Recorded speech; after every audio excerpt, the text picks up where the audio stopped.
Julian Assange se rendra-t-il en Suède pour y être entendu par un tribunal suédois? D'après l'annonce du président équatorien Rafael Correa, il ne s'y rendra que s'il a la garantie de ne pas être extradé vers les États-Unis. Ce mardi, le président équatorien Rafael Correa a annoncé que le fondateur de Wikileaks, Julian Assange, accepterait d'être entendu par un tribunal suédois s'il était assuré de ne pas être extradé vers les États-Unis. Le gouvernement équatorien n'a jamais empêché Assange de ne pas répondre aux autorités suédoises. La seule chose que nous avons demandé, c'est qu'il ne soit pas extradé vers un pays tiers. Si cela peut être garanti, je suis certain que M. Assange refusera l'asile et rentrera en Suède pour collaborer avec l'enquête en cours.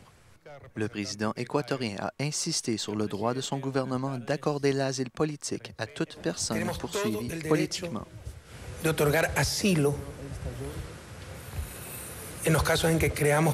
Nous avons le droit absolu d'accorder l'asile à ceux que nous pensons devoir être protégés pour leur bien-être lorsqu'ils sont poursuivis politiquement, surtout lorsqu'il y a un risque qu'ils perdent la vie. Il y a des pays qui imposent la peine de mort pour des fautes politiques, donc l'Équateur ne doit demander à personne la permission d'accorder l'asile lorsque c'est nécessaire. C'est le cas pour M. Assange. Nous devons protéger les droits fondamentaux des êtres humains.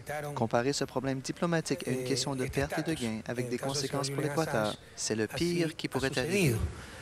Y no vamos para defender lo que consideramos derechos. Nous sommes un petit pays avec de grandes personnalités. Nous respectons la morale. Toute autre action ou interprétation serait inacceptable. Nous agissons selon les principes. Le président équatorien a ajouté qu'il ouvrirait la porte de son ambassade à Londres aux représentants de la justice suédoise tant que la vie de Julian Assange ne serait pas menacée.